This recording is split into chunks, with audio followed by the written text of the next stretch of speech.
So how do you get the most out of your coach? Wait, you've got a coach, don't you? This is Tad Fulford with Rise Up in Real Estate, and today I want to give you 4 tips on how to get the most out of your coach or your mentor.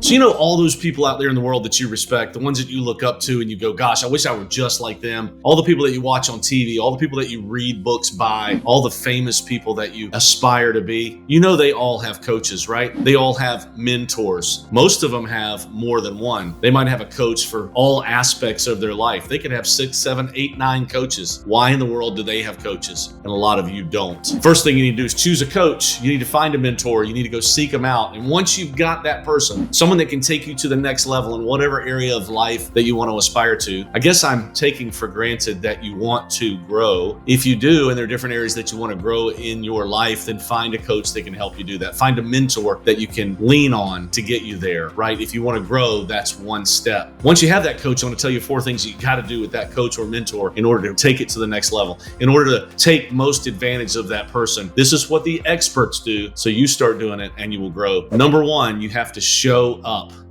When I say you have to show up, I mean you have to be around that coach or mentor as much as you can without being a pest. Maybe even be a pest. You just need to be everywhere that they are. If they're speaking, you need to be in the audience. If they're writing a book, you need to read it. If they're doing a podcast, you need to participate. All the things. If they're going to coffee, you need to join them. You need to invite yourself. You need to be at all the things. If you have an opportunity to sit under the tutelage of that coach or mentor, doing whatever it is he or she does, you need to be there. You need to show up. Second thing you have to do for your coach and your mentor in order to get the most out of that person is you have to ask a lot of questions.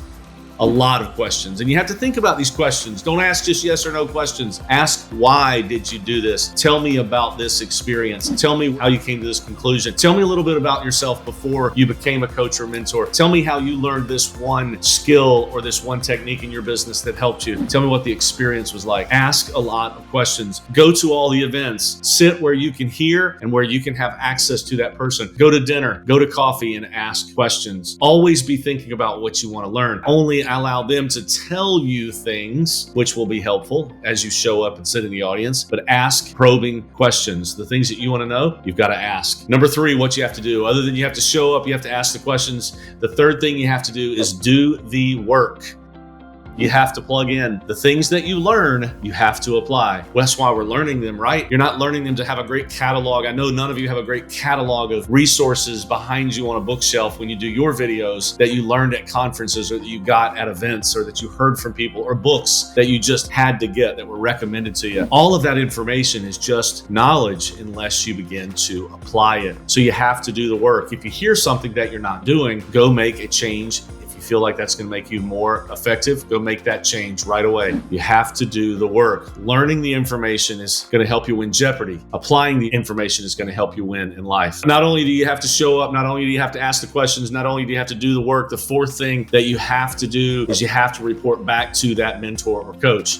I know I've used the A word over and over and over again in my videos, but accountability is the key. That's where life change happens. So after you hear something that you need to apply and you go and apply it, go back to your mentor or coach and say, hey, this is what I did. This is the change that I made. And these are the results that I'm seeing. Report back and then sit back and listen. Ask questions again about the soul cycle starts over again. We call this mastery. You report back what you've learned. The coach tells you what they think of what you've learned and you go back and guess what you do? You ask more questions, you do the work, and you come back in and try it again. And you report back and you get more and more skilled or more and more precise with the thing that you're learning. So coach and a mentor, do you have one? If you don't, I think you should. All the greats do. If you need help finding that person, reach out. I'll help you do that. Once you find that coach or mentor, do these 4 things to make that mentor-coach relationship most effective. Again, this is Tad Fulford with Rise Up in Real Estate, and I hope this video helps you rise up.